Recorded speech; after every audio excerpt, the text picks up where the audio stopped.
and he is an 8-month-old standard poodle. He did a board and train with us a couple months ago, and he's back for daycare. So what Finn knows is when I say come, he has to come all the way to me and stay with me until I tell him otherwise. So if I just kind of lose his attention a little bit, Finn, come, sit. Good boy. Good boy. So he knows to stay here, to come directly to me within petting distance, so I can reach down and grab him if I have to, within petting distance until I tell him he's free to go. And that's the second part of recall, which we'll talk about in a second.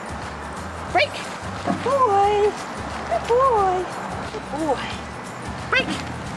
So again, defining what come means to him, he needs to leave whatever it is he's doing, come directly to me within petting distance in case I have to grab him and get him in the car, or grab him because some other dog is coming over or there's people passing or whatever. He has to come within petting distance until I say that he's free to go. Good boy. Break. Good.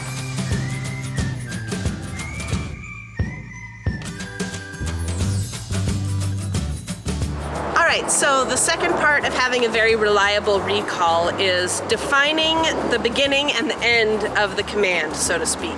So when I call a dog to come to me and they're at my side here with me, they need to know how long they're supposed to stay with me. So a lot of people use stay, or they have to hold their dog. But what I do is I have a release word that means I'm done with you, you're free to go, especially here in northern Nevada where you're outside hiking and camping and biking and at parks with your family. It's really nice to be able to say, okay, I'm done, you're free to go. So the word I use is break. You can use free or okay, or it really doesn't matter what the word is as long as your dog knows that what it means, they're free to go. So these are my personal dogs. This is Ripkin, my 4-year-old German Wirehair Pointer, and this is Moxie. She's my 11, I think, year-old Belgian Malinois. So they know the word break really, really well. They also know that I have treats. Sit. There's a good boy. So I called them to me and they are staying here until I tell them that they're done. So break. So they're free to cruise around or do whatever they want. Sometimes they'll stay put or they'll sniff around. They're looking for leftover treats that I dropped. So if I call them to me, come, Max. They have to stay with me. I just said come, which means come to me and stay with me until I tell you you're done. Break. So their release word is break, and they know when they hear that word that they're free to wander off or do whatever they want.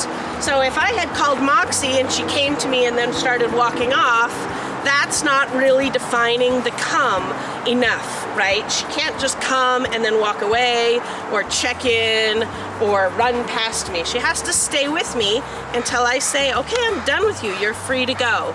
So the really important thing about having a come command is defining it very clearly to the dog. What do you mean by saying come? What I mean is leave whatever it is you're doing, regardless of what it is, come all the way to me, directly to me, stay with me until I give you another command. And now what I'm teaching is when I say break, you're free to go. So a really good way to teach the break command is if you have a food motivated dog and you can get them to come to you, and then when you're done and you say break or okay and you walk off, they'll usually cruise off.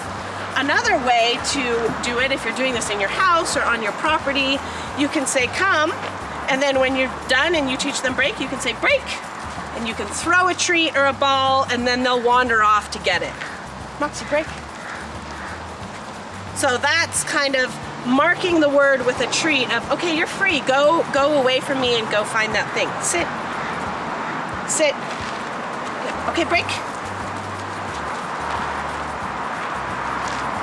So that's one way of teaching the break command. I also like to just have the dogs come and then say break, and I wander off, and they usually will wander off and go do something else. But that is how I teach my dogs and my clients' dogs the beginning and the end of the recall command. Come all the way to me until I tell you, and now I'm done with you, you're free to go. And that way there's no confusion of, don't just show me yourself in the wilderness, or don't just run past me. You have to come all the way to me so that I can grab you, because most of the time I'm getting them in the car and leaving the trailhead or the parking lot or wherever it might be, and they have to be close to me. So that's one of the most common questions I get is, my dog will not come, there's a distraction, it just doesn't want to listen. Work with a long leash or a leash, get your dog to come all the way to you, and then when you say break or okay or free or whatever the word might be, and you teach them now you're free to go, it really clarifies it for the dog. You have to come all the way to me until you hear another word that means I'm done with you. So that's my video blog for this month, and thank you so much for watching, and please check out our website at doggoneamazing.com. All of our packages and prices are on our website, and please feel free to call us with any questions or book your lessons. Thank you very much.